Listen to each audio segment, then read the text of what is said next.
Hey guys, this is lesson number 48 in our continuing series for macroeconomics, and pretty soon we'll be done. Our last part of the section, we're really trying to concentrate on international trade and currencies and how things work in the macroeconomic scale. Really cool stuff, because if you get to open your newspaper every day, believe it or not, there's a section in your paper that talks about currencies and how if your economy, wherever you are, how it's doing. And normally one of the metrics that we can use to understand how currencies are performing, or excuse me, how the economy is doing, is looking at currencies. And right now there's a lot of news and information on currencies. Weak currencies generally don't mean bad things. Strong currencies generally don't mean good things. But understanding the difference between the two is something that we can go on later on. One of the first things we're going to talk about in this class is the circular flow of currency, talking about how imports and exports need different things from currencies, actually defining an exchange rate, appreciating and depreciation of currencies. So there's a couple things that we want to hit in this class before I do and before I start blabbering about currencies and exchange rates. Let's concentrate on our homework question. Homework question from last time was the following. It said, tell me the difference between current account and capital account. Should be pretty straightforward, right? In the last class, we took some time to give you guys some examples about Swiss chocolate, delicious. And then we try to tell you guys the difference between how that affects the current account and capital account, given the reference of the country. Always keep in mind what country they're asking for, because the view of the country is really important, because you can have a plus or a minus in the capital and the current accounts. All right, differences. Here we go. Current account, I did not have the current account and capital account definitions, but one of the ways we talked about in the last class was how do we fight deficits and surpluses, and that's on the board. But for now, let's talk about current account. Current account talks about the imports and exports of goods and services. Okay, so let me write it down over here. Let me just create a new definition for you guys. So if you think about current account,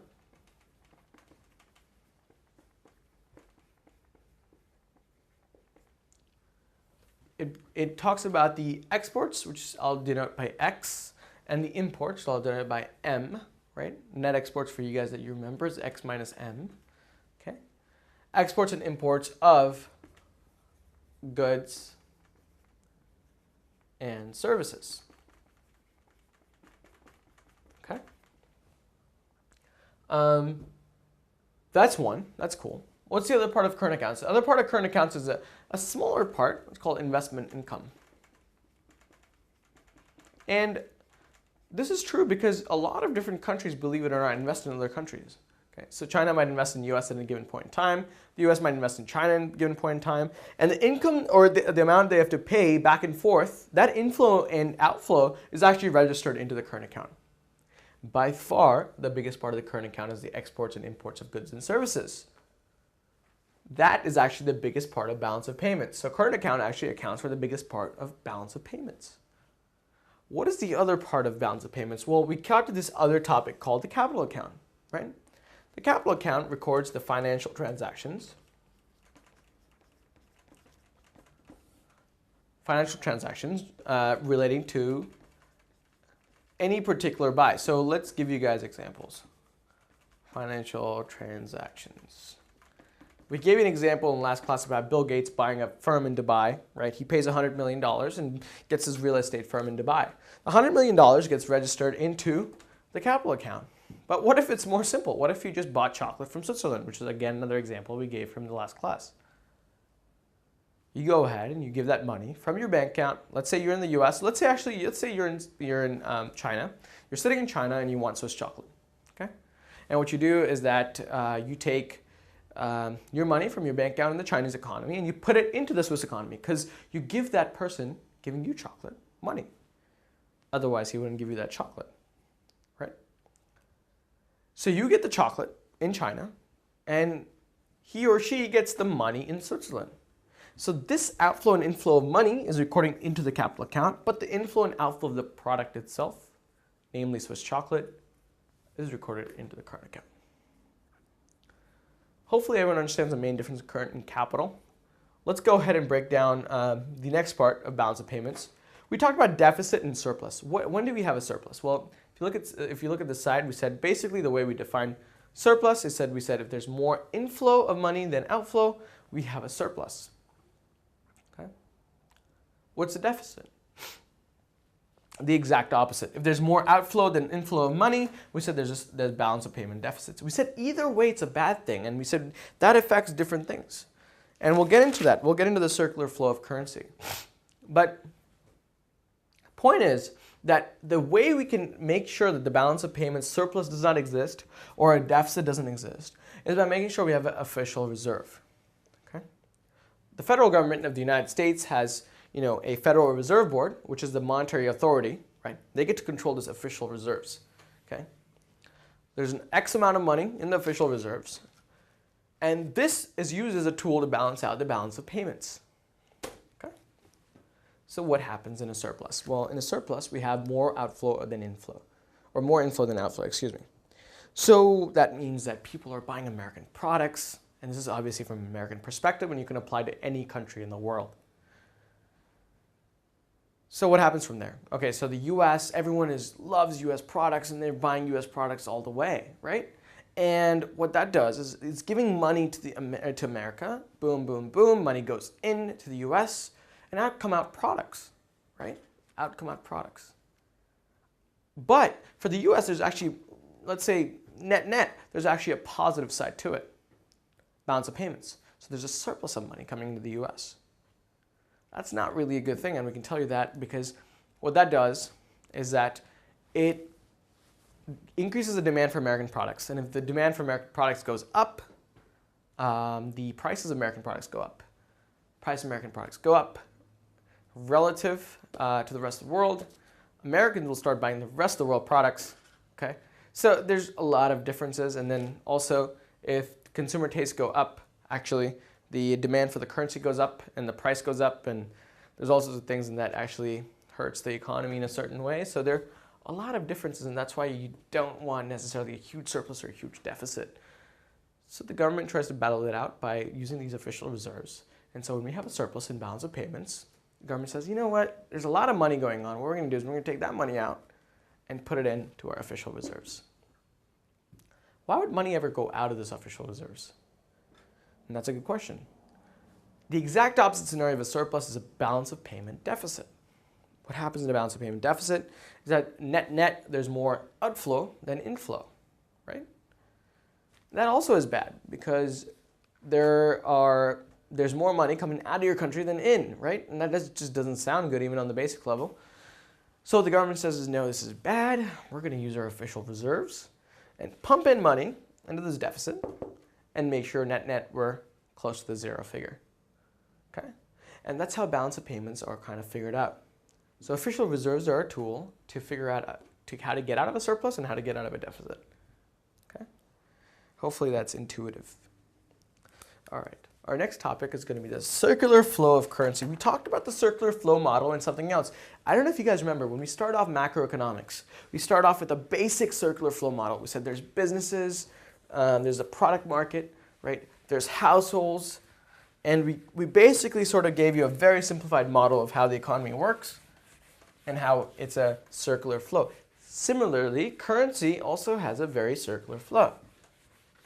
And to understand this relationship, we will talk about how if a country needs to export, right? Let's say that if a country, right, let's say country A, they need to export more, okay? They need to export. They're importing way too much stuff. They need to export, and they need to make money that way. So what do exports need? Okay? Country A exports. And how do we increase the exports? What does that need? Okay? What does that need?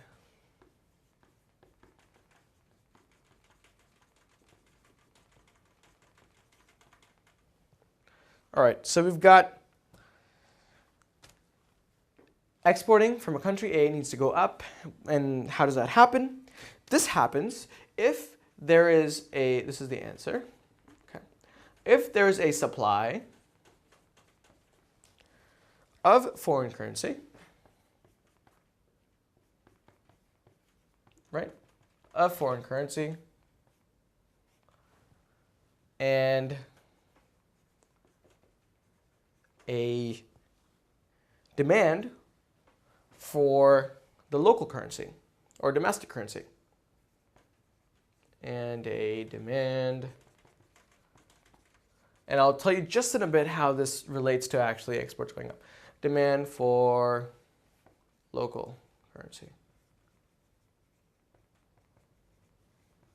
Okay, let's say a supply of foreign currency. Let's give you guys an example. Let's say that for some reason, consumers decide that the Indian currency is pretty attractive. Or let's give you another example. Let's say that the Sri Lankan currency is interesting at this point. It's a good investment. Okay, so what that does is it increases the domestic currency actually in the economy, and it decreases the foreign currency. So in that case, we'd have more of imports. So this question asks, if we want to increase the exports, how can we do it, right? What is needed? So we said that if there's a supply of foreign currency in the market and there's a demand for the local currency or the domestic currency, then the exports go up. Why? Because relatively speaking, the purchasing power, again, there's that word again, guys. So make sure you take some time and understand the concept of purchasing power, because it can be applied in a different context in terms of currencies, can be applied in terms of understanding the difference between our GDP going up and price level going up. I don't know if you guys remember that. It was way back when.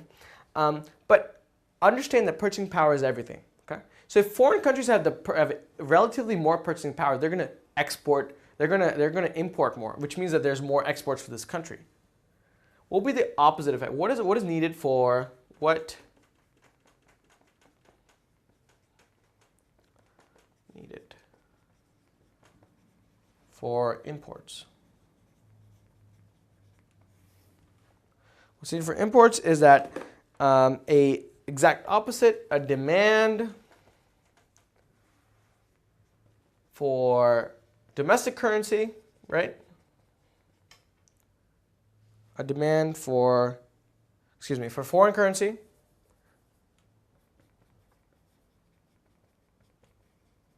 Foreign currency and supply for domestic. Okay, so exact opposite. So what does this mean? It means that, relatively speaking, if my purchasing power if I am the domestic country and my purchasing power is increased, right? Relatively speaking, the products in my country are now more expensive. So what I'm going to do is I'm going to go out there and I'm going to purchase beef or any other products from other countries, because relatively speaking, it's cheaper. It's that scenario again. I'm kind of related to another concept we talked about, is the world price, right? So what if the world price is actually less than my domestic price, right? I'm going to start importing. Okay. So if the relative price of the world is cheaper than my domestic price, what I will do is I'll go ahead and import products. There are two last concepts I want to talk about before we jump into exchange rates. Now, we talked about current and capital account, and I'll go ahead and erase this because I think we talked about it in detail. But let's talk about a very simple equation. Okay? We said that current account plus capital account, and the way we denote capital account is, let's say, KA. Okay, so current account is CA, guys. Okay, let me hop over here so we can see the camera clearly. All right, CA is current account. Okay, and let me make sure I just write it down a little neater. Okay, so CA is capital account. Okay, and then there's CA is current account, and there's capital account. Capital account is actually denoted by KA. CA plus KA is 0. I hope everybody knows that. And then, what about if CA plus KA is not equal to 0, right? And these are some things that you guys should already know, but we'll refer it anyways in terms of an equation. I don't think you've seen this before, but you should have some sort of sense of what this is going to be. So if CA plus KA, let's say it's not equal to 0, let's say it's greater than 0, okay? What is this? Do you guys remember? There are two words that I'm thinking of, okay? Deficit and surplus. Deficit and surplus. So in this case, it's saying that there's more, this is positive number. That means there's more inflow than outflow. That leads us to a surplus.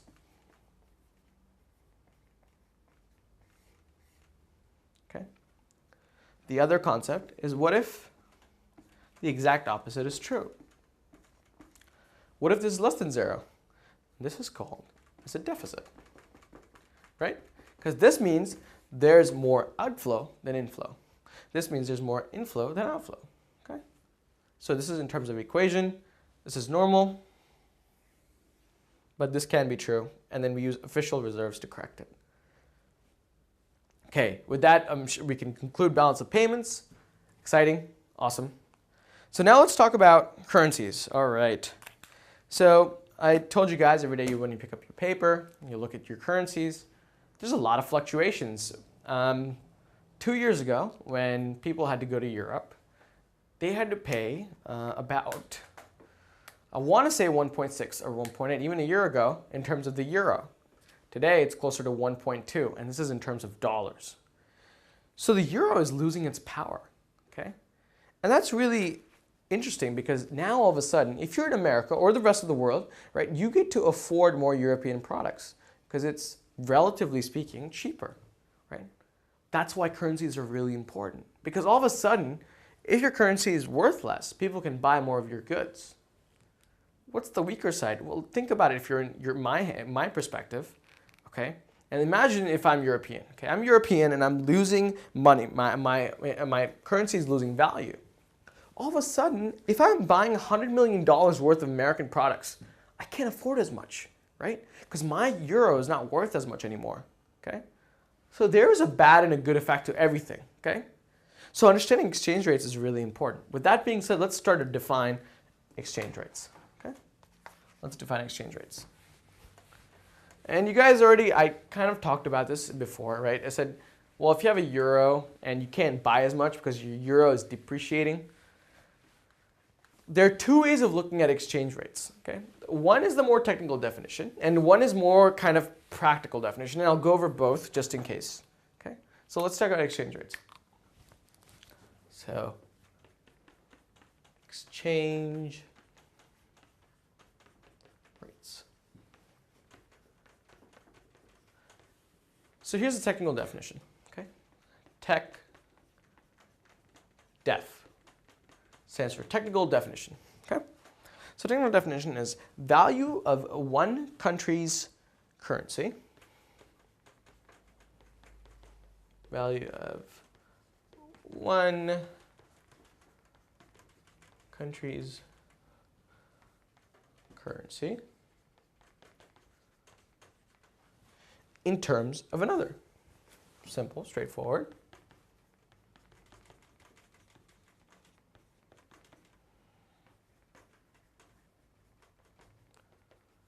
Okay, cool.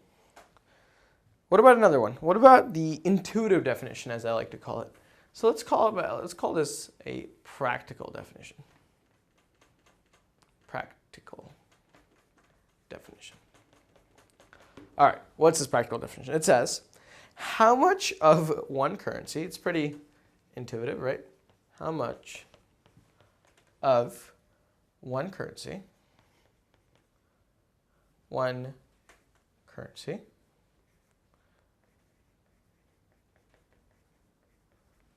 much of one currency should you give up, okay? How much of one currency you must give up? How much of one currency you must give up to get a unit of another? To get a unit of another. And constantly we do this, okay? Why do I call this the more practical definition? Is that basically when we use currency, right? And we can go back and we kind of talked about this when macroeconomics started off. We said, well, we started off with a barter system and then we came on to what today we have called fiat currency. And the advantage of fiat currency is it's this measurable unit, right? So if I want to buy Swiss chocolate, right? Let's imagine like 6,000 years ago, right? And let's pretend like Swiss chocolate existed 6,000 years ago. And I wanted to buy Swiss chocolate. Well, the person would say, hey, we're on a barter system. How are you gonna measure this? Well, Swiss chocolate to me is worth a brick of gold, okay? Is it fair? Is it not fair? Well, it's entirely up to that person, right?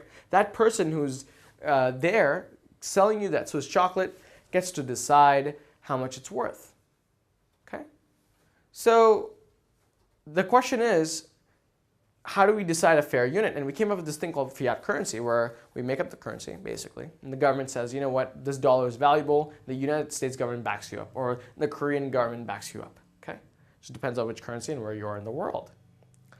How does this all relate to this? Well, imagine if I want to buy Swiss chocolate today, if I'm making in dollars, I got to worry about how much euro I'm paying in Swiss chocolate.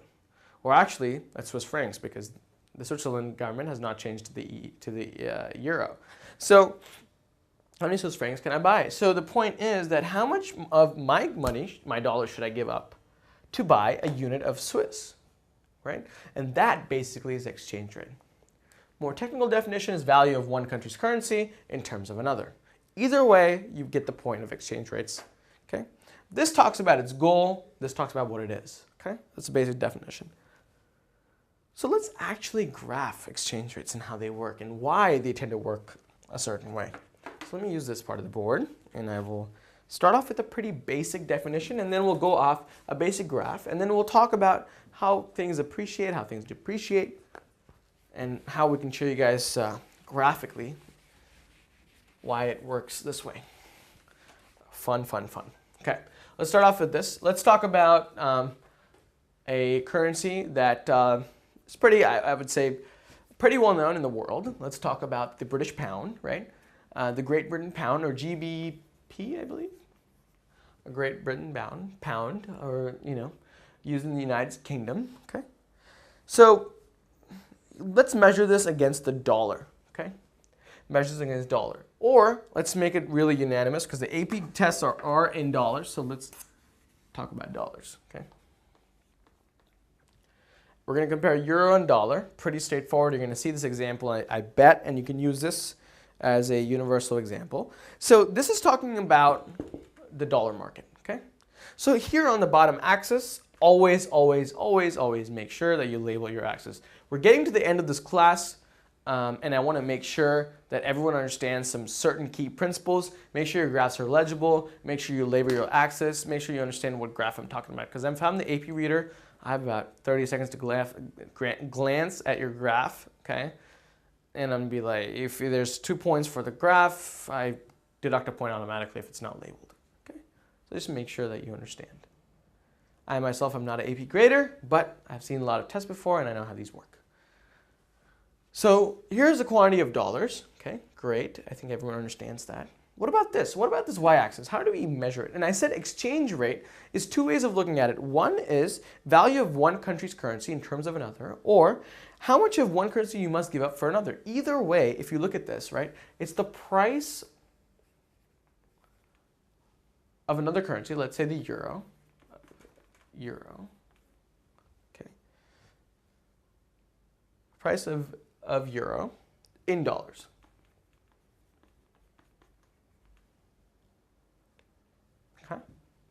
Actually, the other way around, because you want to check the price of a dollar, okay, in euros.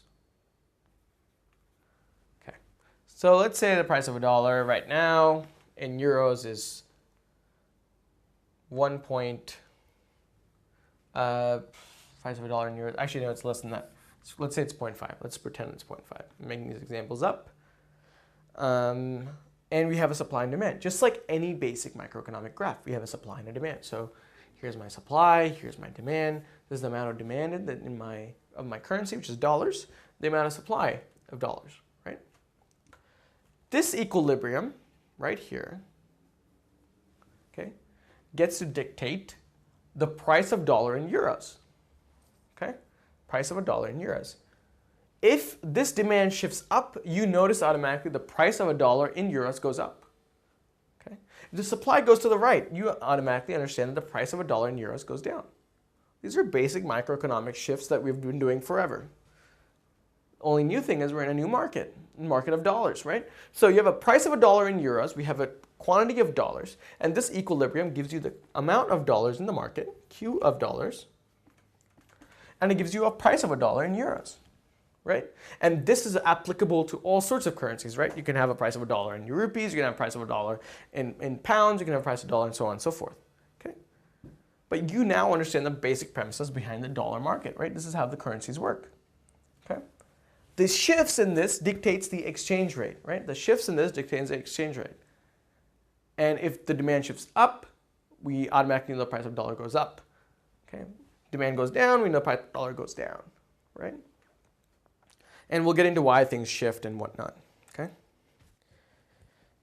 Let's talk about in terms of, we drew the graph of currency, right? And now let's talk about, let's say that for this dollar, okay, for $1, you're getting 2 euros. Okay? So the next thing, that's pretty straightforward. For $1, you get 2 euros. Okay, that's fine. What if it's a little more complicated? What if it's $10 for 2 euros? Okay? Simply, just straightforwardly, just divide, and this will get you $5 for 1 euro. Okay? What if you want the price of $1 in euros? You just divide it, right? Just divide it 1/5. Okay? We'll give you 1/5 of a euro should equal $1. Okay? 1/5 of a euro should equal $1. Okay? Basic exchange rates, just flip it and you'll understand. Divide, whatever you want to do, just manipulate variables like it's algebra and you should be able to get the exchange rates. All right, and I believe in the next class we're going to jump into appreciation versus depreciation. What causes an exchange rate to change? Okay. We'll talk about free trade, the disadvantages. Lastly, we'll wrap up at microeconomics with tariffs and quotas. Okay. Before I let you guys go, let me quickly review what we've gone over in this class. We've gone over the circular flow of currency, right? We talked about what they need to do to export, what countries need to do to import. CA plus KA, which is current account plus capital account, is less than 0. That's a deficit. Current account plus capital account greater than 0. That's a surplus. Okay. We talked about currencies. We said, what's an exchange rate? We said exchange rate is value of one country's currency in terms of another. Practical definition, we said, is how much of one currency should I give up in order to acquire a unit of another. We graphed currency. We said, well, if you have to graph the dollars, right? We said this is the price of dollar in euros. Okay. Here's a demand and supply, pretty straightforward. Downward sloping demand, upward sloping supply, like any other market you've ever seen, right? Now, there are a couple markets that you're going to be like, man, Kit, that's not it. But this is a basic model, right? Quantity of dollars to your x-axis. And then we talked a little bit more about manipulating currencies. So is it always as straightforward as $1 equaling 2 euros? What if you want a cost of euro in $1? Well, you just flip it, right? 1 by 2. So half of a euro will buy you $1. Okay? So it's just simply just straightforward. Just, if you have one side to a 1, you can manipulate the fraction and you can get the value of the other. Okay? Should be pretty straightforward. Next class, we're going to talk about appreciation versus depreciation, how things work, and why currencies actually change, and what are the underlying reasons behind this. Okay? And then we'll try to connect monetary policy to currency fluctuations. All right? Here's your homework question. Pretty simple, straightforward. Please draw me the graph of the dollar market. Okay? So graph me the US dollar market, and the price should be in terms of euros. So the price of a dollar should be in terms of euros. Okay? So homework is draw me the graph of the dollar market. All right? Thank you so much for joining me for this class. I will see you guys in the next class, and we'll come back with a lot of exciting stuff about currencies, and we'll wrap it up with tariffs and quotas. Thank you.